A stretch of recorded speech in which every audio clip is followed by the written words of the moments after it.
کرکوک دهێتە ناسین بۆ قوتسا کوردستانê بۆ demê çendîn salan ev parêzgeha wekû parêzgeheke pişt guhavêtî ji lê hikûmeta Iraqê êk li dîvêkê negiringîdan bi evê parêzgehê ji hemû aliyan ve bûye egerê vê çendê ku parêzgarî Kerkûkê Diktor Necmîddîn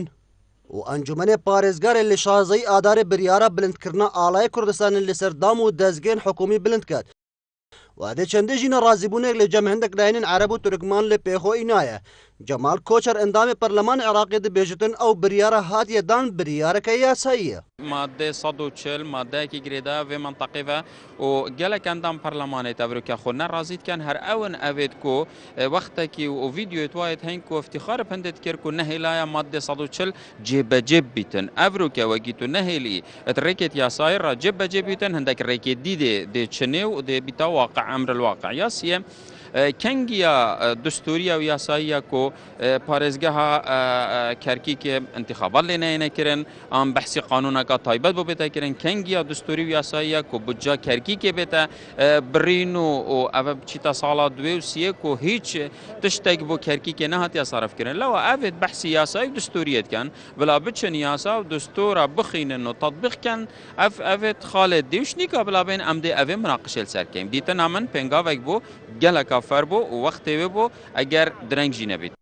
Ji lay xwe ve Necîb endama Parlemanê Iraqê sebaret nerazîbûna hindek layînên Ereb û Tirkman li ser bilindkirina alayê Kurdistanê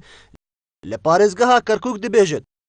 Çendîn hawkar hebûn ku parêzgarê Kerkûkê û Encûmenê Parêzgerê evê biryarê bidin. اوجی بریارکا یا گنجایل گل تاریخا یا پارێزگه کو کردن جغرافیا کو همی کردن واقع کرکی کو پارێزگه یا کردستانیه اف بریاره اگر هرم کردستان دابا بلا یعنی خو عاجز کرد بس مادام پارێزگه کرکی یادای و انجمن پارێزگه کرکی یا دستوریه و یا قانونیه و او کس اندجویت راستن راستی بس بین مشکلات خلقینن و نبتن برجواندی و کرکی و خلق کرکی جبرن دیوان کش درست کن و ام وک نینرن کردا البرلمان العراقي گمان ام